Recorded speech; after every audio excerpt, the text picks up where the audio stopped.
Hello and welcome to the lecture on how to change your compensation plan without losing the farm.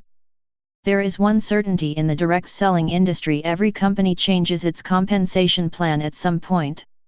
However, no phrase seems to strike terror in the hearts of sales leaders as much as "we're going to change our plan."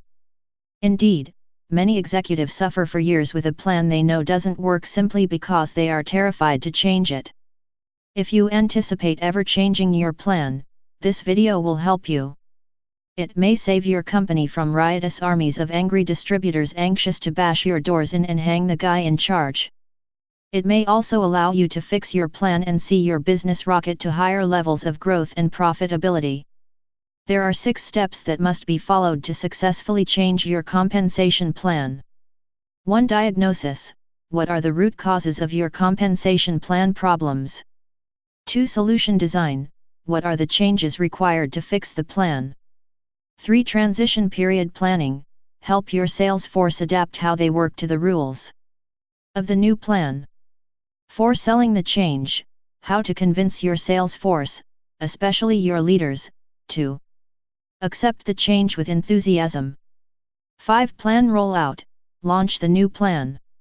6. Post-rollout analysis: how do you measure the success of the new plan? Let's focus on these steps one by one. Step 1. Diagnosis. Most plan change failures occur because they fail to accurately diagnose the root problems with the current compensation plan. Be careful to avoid confusing the symptoms with the root causes. For example, if you see few people moving up the career path to become leaders, you might conclude that the requirements are too high and change the plan. Accurate diagnosis is done by drilling down to the smallest details of the plan. Every piece of the current plan must be carefully analyzed on its own to determine what behaviors it causes or, in some cases, blocks. Step 2. Solution design. Once an accurate diagnosis is found, solutions can be designed that result in a very effective compensation plan change. These solutions must focus on delivering the right behaviors that build success in the sales force.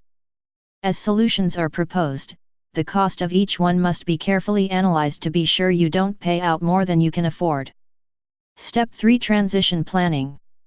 Under your old plan, your sales force built and taught their downlines in a certain way based upon the rules you gave them. With a plan change, you change the rules. Don't expect them to gladly accept a new set of rules that renders their past work obsolete. To keep them excited, you will need to help them adjust how they work and, in some cases, rebuild their downline according to the new plan. This will usually take some time and is called the transition period. The length of time a transition period runs should be determined by those affected by the change.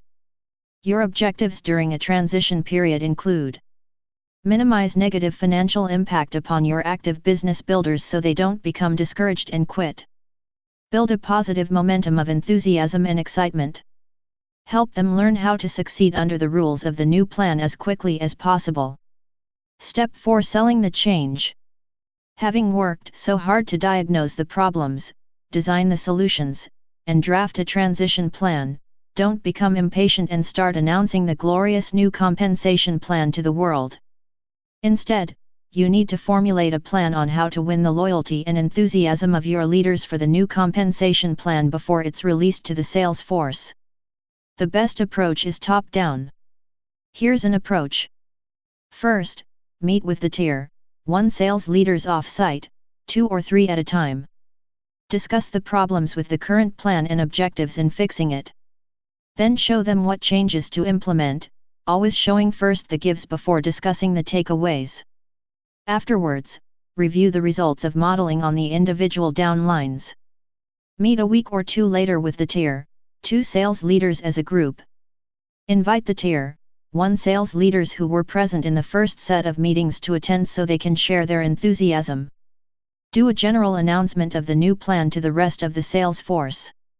You may wish to use a conference call, satellite broadcast, DVD video, or a web broadcast. You need to be visual and share your enthusiasm. Plan changes can be like a rocket or a rock. They can move the company to greater heights of success or they can sink it to the depths of failure. Using a proven approach that reduces your risk and maximizes your chance of success will be essential when it's time to make a compensation plan change.